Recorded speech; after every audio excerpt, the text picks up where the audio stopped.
ഇപ്പൊ നമ്മുടെ നാട്ടിൽ, നമ്മുടെ രാജ്യത്തുള്ള പുതിയ ഭയം എന്താണ്? രാജ്യത്തിന്റെ പേര് മാറ്റുമോ ഇല്ലയോ എന്നുള്ളതാണ്.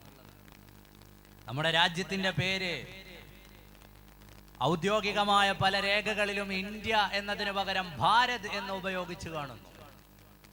ഇന്ന് നടന്ന G20 ഉച്ചകോടി ഉൾപ്പെടെ അവയിലെല്ലാം ഇന്ത്യക്ക് പകരം ഭാരത് എന്ന് കാണുന്നു. നമ്മുടെ നാട്ടിലെ മാധ്യമങ്ങൾ ചർച്ച ചെയ്യുകയാണ്. എന്താണ് ഇപ്പൊ രാജ്യത്തിന്റെ പേരൊന്നും അറിയാൽ പ്രശ്നം എന്ന് ചില ആളുകൾ ചോദിക്കും. നമ്മുടെ ഇന്ത്യ രാജ്യത്തിന്റെ ഉള്ളിലെ വ്യത്യസ്തങ്ങളായ സ്ഥലങ്ങളുടെ നാമങ്ങൾ മാറിയിട്ട് നമ്മുടെ പത്രങ്ങളിൽ വളരെ ചെറിയ വാർത്തയായിട്ടാണ് നമ്മൾ വായിച്ചിട്ടുള്ളത്. രാജ്യത്തിന്റെ ചരിത്രത്തിൽ അറിയപ്പെട്ട സ്ഥലങ്ങളിൽ ഒന്നാണ് അലഹബാദ്. അലഹബാദ് എന്ന് പറയുന്ന ഇന്ത്യൻ ചരിത്രത്തോട് ചേർന്നു കിടക്കുന്ന നഗരത്തിന്റെ പേര് ഇന്ന് അതല്ല.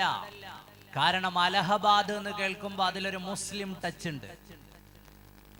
അലഹബാദ് എന്ന് പറയുന്ന നഗരത്തിൽ ഇന്ന് ചെന്നാൽ നമുക്ക് കാണാൻ കഴിയുന്നത് ആ നഗരത്തിന്റെ പേരു മാറി പകരം പ്രയാഗ്രാജ് എന്നാണ്. ഇനിയും കുറെ നഗരങ്ങളുടെ പേരുകൾ രാജ്യത്ത് മാറാനിരിക്കുന്നു. ചെറിയ ചെറിയ നഗരങ്ങളുടെ പേരുകൾ പലതും മാറിക്കഴിഞ്ഞു. ഡൽഹിയിൽ ചെന്നിറങ്ങിയാൽ പല ഗല്ലികളിലേക്കുമുള്ള, പല സ്ട്രീറ്റുകളിലേക്കുമുള്ള റോഡുകളുടെ നാമങ്ങൾ ചേഞ്ച് ചെയ്തു കഴിഞ്ഞു.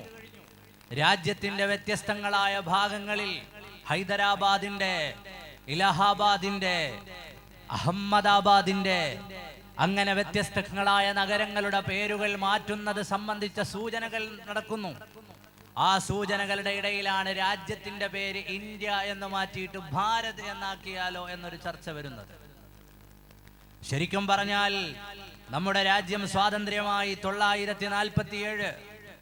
അവിടെ മുതൽ ഇങ്ങോട്ട് നമ്മുടെ രാജ്യത്തിന്റെ ഭരണഘടനാ നിർമ്മാണവുമായി ബന്ധപ്പെട്ട ചർച്ചകൾ വായിച്ചാൽ നമുക്കറിയാം.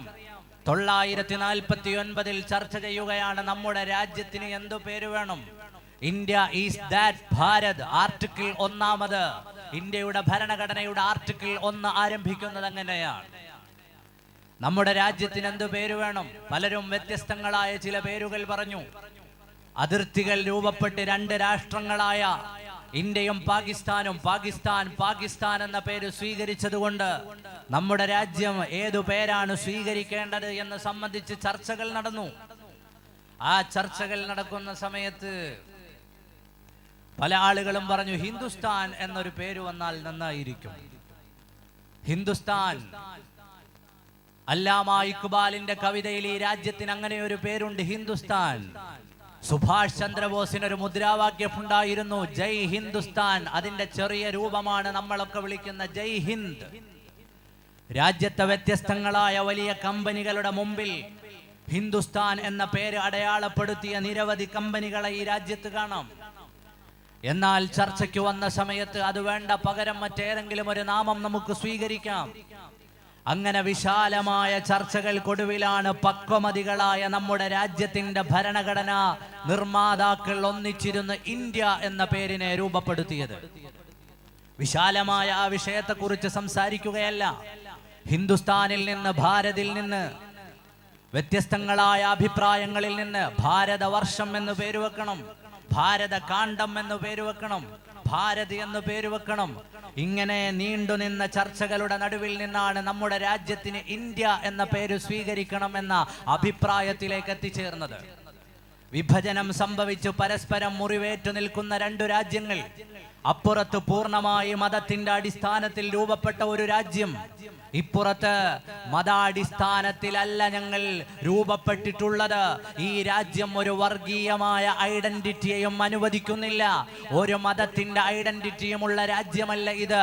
അതുകൊണ്ട് ഇന്ത്യയുടെ പേര് ഇന്ത്യ എന്നാകലാണ് ഉത്തമമെന്ന് ഭരണഘടനാ ശില്പികളായ മനുഷ്യരുടെ പക്വമായ തീരുമാനമായിരുന്നു. നമ്മൾ അറിയാൻ, പഠിക്കാൻ, ചരിത്രത്തെ മനസ്സിലാക്കാൻ പറയുകയാണ്. ഇന്ത്യ എന്ന പേര് കേവലം ഒരു പേരല്ല. ഇന്ത്യയിൽ ജീവിക്കുന്ന ന്യൂനപക്ഷങ്ങളായ മനുഷ്യർ, വിഭജനം കാരണം രാജ്യം വിട്ടുപോയ ധാരാളം മനുഷ്യരുണ്ട്. അവരുടെ ബാക്കിയായി ഇന്ത്യയിൽ അവശേഷിക്കുന്ന ന്യൂനപക്ഷങ്ങളായ മനുഷ്യർ ഭയക്കേണ്ടതില്ല. ഈ രാജ്യം രൂപപ്പെട്ടിട്ടുള്ളത് മതത്തിന്റെ അടിസ്ഥാനത്തിലല്ല. ഈ രാജ്യം വർഗീയമായ ഐഡന്റിറ്റിയിലല്ല നിലനിൽക്കുക. നമ്മുടെ സമീപത്തൊരു രാജ്യം മതപരമായി വിഭജിക്കപ്പെട്ട് മതത്തിന്റെ ഐഡന്റിറ്റി പേറുന്നുവെങ്കിൽ ഇതങ്ങനെയല്ല. എല്ലാവരെയും ഉൾക്കൊള്ളുന്ന മനോഹരമായ ഒരു രാജ്യമാണ് ഇന്ത്യ. Is that Bharat. നമ്മുടെ ആർട്ടിക്കിൾ ആരംഭിക്കുന്നത് അങ്ങനെയാണ്. ആർട്ടിക്കിൾ 1 ആരംഭിക്കുന്നത് അങ്ങനെയാണ്. അതായത് ഇന്ത്യയിലെ ന്യൂനപക്ഷങ്ങൾക്ക് വലിയ പ്രതീക്ഷ നൽകുന്ന പേരാണ് ഇന്ത്യ. ആ പേരിനെ അന്നു മുതൽ തന്നെ എതിർത്തിരുന്ന ഒരുപാട് മനുഷ്യരുണ്ട്. അങ്ങനെ ഒരു പേര് വേണ്ട.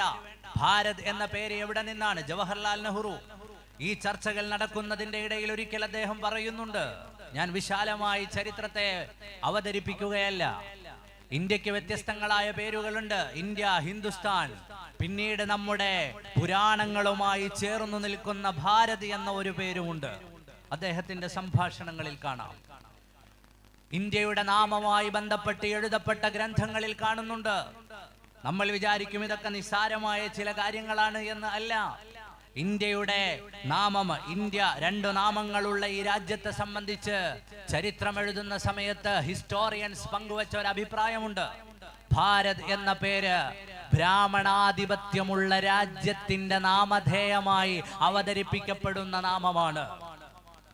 അതായത് രാജ്യത്തെ സവർണരായ മനുഷ്യരുടെ അധികാരമുള്ള രാജ്യത്തിന് പറയാൻ പറ്റിയ പ്രത്യേകമായ ഒരു പേരാണ്.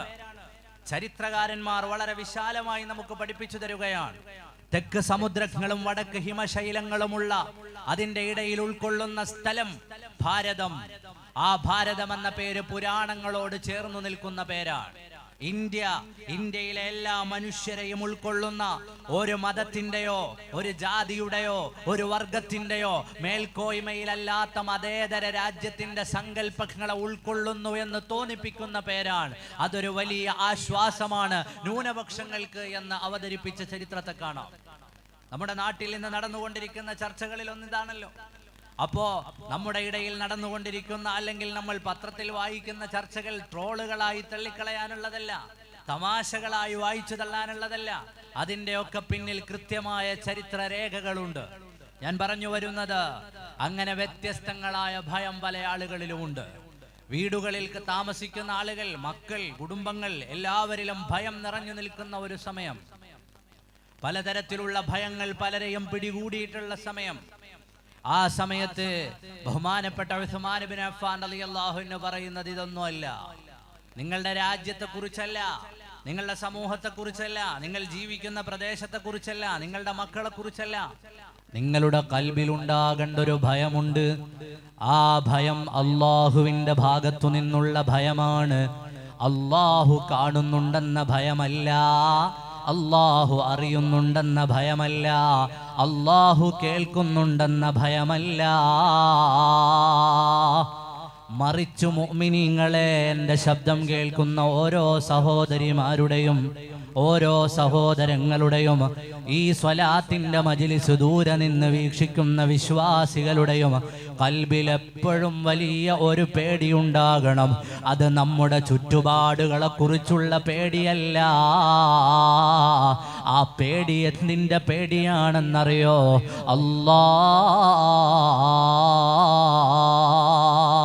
ലോകത്തെ പടച്ചു പരിപാലിക്കുന്ന റബ്ബ് സുബ്ഹാനഹു വ തആല അവൻ എനിക്ക് വലിയ ഒരു അനുഗ്രഹം ചെയ്തിട്ടുണ്ട്. അത് ഞാൻ എവിടെയും അപേക്ഷ കൊടുത്തിട്ട് കിട്ടിയതല്ല, അത് ഞാൻ എവിടെയെങ്കിലും പോയി വാങ്ങിയെടുത്തതല്ല. എനിക്കവൻ ചെയ്ത ഏറ്റവും വലിയ അല്ലാഹു നൽകിയ അനുഗ്രഹം ഏതാണ്? ഈമാൻ.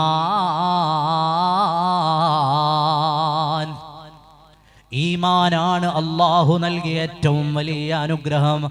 ആ അനുഗ്രഹം ലഭിച്ചവരാണ് നമ്മൾ. എൻ്റെ മുമ്പിലിരിക്കുന്ന ഈ വലിയ സമൂഹം പരിശുദ്ധമായ ഇസ്ലാമിനെ ഇന്റലക്ച്വലായി പഠിച്ചിട്ട് ഇസ്ലാമിലേക്ക് വന്നതല്ല, ടെക്സ്റ്റുകൾ വായിച്ചിട്ടതിൻ്റെ ആശയം അറിഞ്ഞു വന്നതല്ല.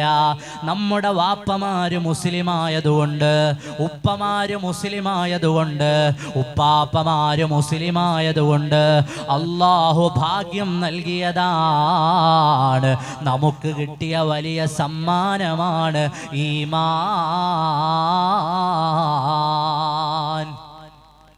നിങ്ങളുടെ കൽബിലുണ്ടാകേണ്ട ഭയം എന്താണ്? ഉസ്മാൻ ഇബ്നു അഫ്ഫാൻ തങ്ങൾ പറഞ്ഞു, അയ്യഖുദ മിൻഹുൽ ഈമാൻ, ഈമാൻ നിങ്ങളുടെ കൽബിൽ നിന്ന് പിടിച്ചെടുക്കുമോ എന്ന ഭയമാണ്. നിങ്ങൾക്ക് അല്ലാഹു നൽകിയ അനുഗ്രഹം അവൻ തിരിച്ചെടുക്കുമോ എന്ന ഭയം നിങ്ങളുടെ കൽബിൽ എപ്പോഴും വേണം. ഈമാൻ അത് നഷ്ടപ്പെട്ടു പോകുമോ എന്ന ഭയം നിങ്ങളുടെ കൽബിലുണ്ടാകണേ. ഞാനും നിങ്ങളും അധ്വാനിച്ച് വാങ്ങിയതല്ലല്ലോ. ഈമാൻ നമ്മൾ അധ്വാനിച്ച് നേടിയെടുത്ത സൗഭാഗ്യമല്ലല്ലോ. അല്ലാഹു തആല ഈമാനിനെ തിരിച്ചെടുക്കുന്ന സാഹചര്യം അത് ഉണ്ടാകാതെ സൂക്ഷിക്കണേ. അയ്യഖുദ മിൻഹുൽ ഈമാൻ. നമ്മളെക്കാൾ അറിവുള്ള ആളുകളുടെ ഈമാൻ തെറ്റിപ്പോയിട്ടുണ്ടല്ലോ. നമ്മളെക്കാൾ ഇബാദത്തുള്ള ആളുകളുടെ ഈമാൻ പിഴച്ചു പോയിട്ടുണ്ടല്ലോ. നമ്മളെക്കാൾ അധികാരമുള്ള പലർക്കും ഈമാൻ കിട്ടിയിട്ടില്ലല്ലോ. നമ്മളെക്കാൾ വലിയ സൗഭാഗ്യം അനുഭവിച്ച പലരും അല്ലാഹു സുബ്ഹാനഹു വ തആലയുടെ ഈ മഹാസൗഭാഗ്യത്തിന്റെ പുറത്തായിരുന്നല്ലോ. അപ്പൊ അല്ലാഹു നൽകിയ പരിശുദ്ധമായ ഈ വിശ്വാസത്തിൽ അടിയുറച്ച ജീവിതം, ആ വിശ്വാസത്തിൽ നിന്ന് തെറിച്ചു പോകുന്നതിനെ സംബന്ധിച്ച് വല്ലാതെ പേടിക്കണേ. സയ്യിദുനാ ഉസ്മാൻ റളിയല്ലാഹു അൻഹു, ഈമാൻ കൽബിൽ നിന്ന് തെറിച്ചു പോകുമോ എന്ന ഭയം നമ്മുടെ ഹൃദയത്തിലുണ്ടാകണേ. അത് നമ്മുടെ ഹൃദയങ്ങളിൽ വല്ലാത്ത ചലനമുണ്ടാക്കി നമ്മളെ അല്ലാഹുവിലേക്ക് കൂടുതൽ ചേർക്കണേ. നമ്മുടെ കൽബുകൾ ചോദിച്ചുകൊണ്ടിരിക്കണം, ഈമാൻ നഷ്ടപ്പെടുന്ന ഏതെങ്കിലും തരത്തിലുള്ള പ്രവർത്തനം എന്നിലുണ്ടായിട്ടുണ്ടോ? ഇബ്ലീസിനെ അറിയാം. ഇബ്ലീസിന് ഇബാദത്ത് ഉണ്ടായിരുന്നല്ലോ. ഇബ്ലീസ് അറിവുള്ളയാളായിരുന്നല്ലോ. ഇബ്ലീസിനോ അവന്റെ കൽബിലെ ഹിദായത്ത് എടുത്തു കളഞ്ഞത് ഒരു ചെറിയ സംഭവമല്ലേ? വഇദ് ഖുൽനാ ലിൽ മലായികതു ഉസ്ജുദൂ ലി ആദം ഫസജദൂ ഇല്ലാ ഇബ്ലീസ അബാ വസ്തക്ബറ വകാന മിനൽ കാഫിരീൻ. മുഅ്മിനീങ്ങളെ, ഈമാൻ തെറ്റിപ്പോകുന്ന അവസ്ഥയെ തൊട്ട് പേടിക്കണേ. സയ്യിദുനാ അബൂബക്കർ സിദ്ദീഖ് റളിയല്ലാഹു അൻഹു നിസ്കരിക്കാൻ നിൽക്കുകയാണ്. മഹാനവറുകൾ മഗ്രിബിന്റെ ജമാഅത്തിന് ഇമാമായി നിൽക്കുകയാണ്. തൊട്ടുപിറകിൽ നിന്ന സ്വഹാബി പറയുകയാണ്, ഞാനങ്ങ് സിദ്ദീഖ് തങ്ങളുടെ അരികിൽ നിൽക്കുമ്പോ സയ്യിദുനാ സിദ്ദീഖ് റളിയല്ലാഹു അൻഹു ഒന്നാമത്തെ റക്അത്ത് നിസ്കരിച്ചു. രണ്ടാമത്തെ റക്അത്ത് കഴിഞ്ഞു. മൂന്നാമത്തെ റക്അത്തിൽ ഫാത്തിഹ ഓതുന്നത് പതുക്കെയാണ്. അതെ, ഞാൻ സിദ്ദീഖ് തങ്ങൾ ഫാത്തിഹ ഓതുന്നത് കേട്ടിട്ടുണ്ട്. തൊട്ടുപുറകിൽ നിന്നപ്പോ സിദ്ദീഖ് തങ്ങളുടെ ഫാത്തിഹ ഞാൻ കേട്ടു. ഫാത്തിഹ ഓതി അങ്ങ് കഴിഞ്ഞു. അപ്പോഴാണ് ആ സ്വഹാബിയുടെ വർത്തമാനം. എന്നിട്ട് ഞാൻ സിദ്ദീഖ് തങ്ങളെ ഒന്ന് നിരീക്ഷിച്ചു. ഫാത്തിഹ പതുക്കെ ഓതിക്കഴിഞ്ഞ് തൊട്ടുപിറകിൽ നിൽക്കുന്ന മഅ്മൂമുകളായ ആളുകൾ അവര് ഫാത്തിഹ ഓതാൻ ഒരല്പസമയം അനുവദിച്ച് അവർക്കൊരു സാവകാശം നൽകി. ഇമാം അവരെ കൂടി പരിഗണിച്ചുകൊണ്ട് നിൽക്കുകയാണ്. പുറകിൽ നിന്ന സ്വഹാബി പറഞ്ഞു, ആ നേരത്ത് സിദ്ദീഖ് തങ്ങൾ ഏങ്ങലടിക്കുന്നത് ഞാനങ്ങ് കേട്ടുപോയി. നിസ്കാരത്തിന്റെ മൂന്നാമത്തെ റക്അത്താണ്, മഗ്രിബാണ്. ആ നേരത്ത് ഒരു ഫാത്തിഹ ഓതിക്കഴിഞ്ഞ നേരത്ത് സിദ്ദീഖ് റളിയല്ലാഹു അൻഹു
അപ്പോൾ സയ്യിദുന അബൂബക്കർ സിദ്ദീഖ് റളിയല്ലാഹു അൻഹു മഗ്രിബ് നിസ്കരിച്ചു കൊണ്ടിരിക്കുന്നതിൻ്റെ ഇടയിൽ മൂന്നാമത്തെ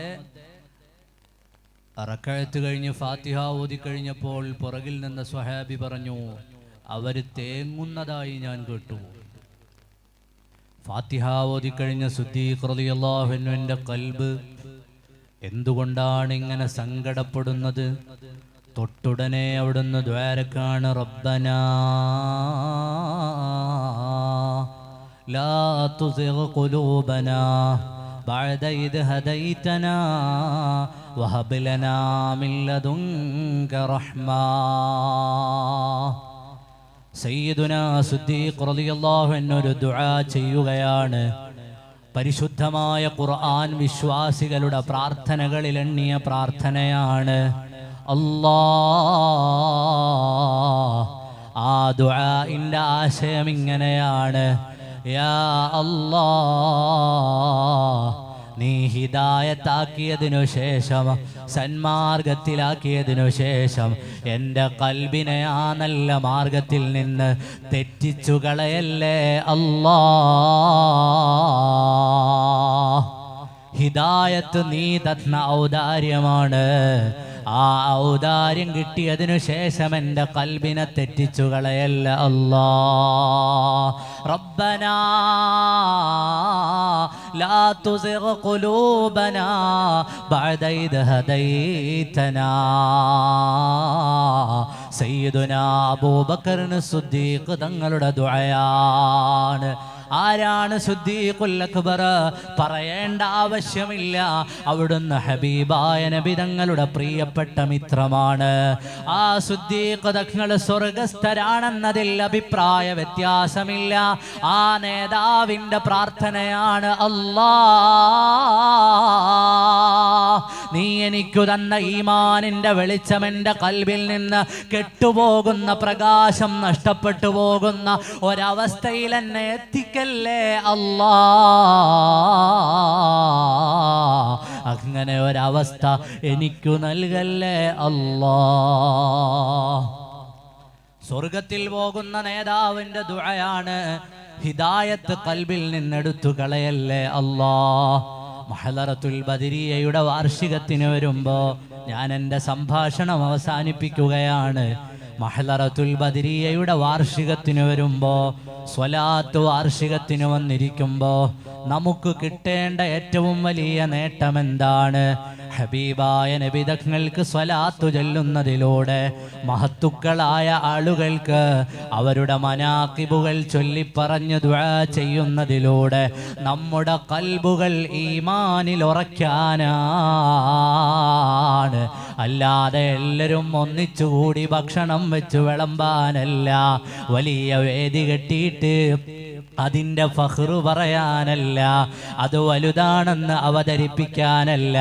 വന്നു ചേരുന്നവരും കൂടി നിൽക്കുന്നവരും എല്ലാവരും അവരവരുടെ ഖൽബുകളിൽ ഹിദായത്തിനെ ഉറപ്പിച്ച് അള്ളാഹുവിൻ്റെ മാർഗത്തെ വല്ലാതെ ഉറച്ച് അവസാനം കലിമ ചൊല്ലി മരിക്കുന്ന ഒരു ജീവിതം നമുക്കൊക്കെയും ഉണ്ടാകാൻ വേണ്ടിയാണ്.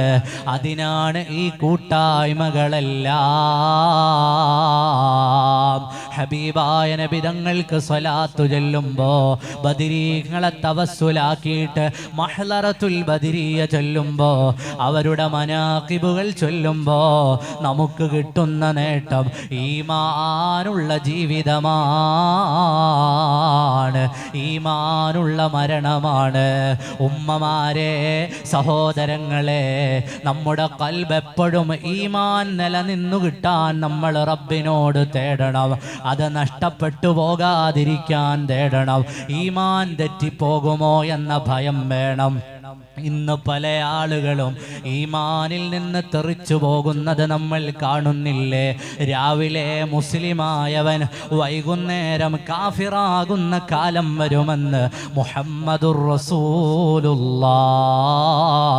സ്വല്ലല്ലാഹു അലൈഹി വസല്ലമ തങ്ങൾ പറഞ്ഞ കാലം നമ്മുടെ കൺമുന്നിൽ നമ്മൾ കാണുകയല്ലേ? ആ കാലത്ത് സ്വലാത്ത് അധികരിപ്പിച്ചോ?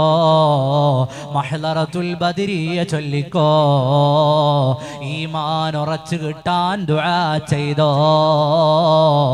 അത് നഷ്ടപ്പെടാതെ സൂക്ഷിച്ചോ. ഇൻഷാ അല്ലാഹ് വിശാലമായി മറ്റെപ്പോഴെങ്കിലും നമുക്ക് സംസാരിക്കാം. അല്ലാഹു സുബ്ഹാനഹു വ തആല നമ്മുടെ വേദി കബൂലാക്കുമാറാകട്ടെ.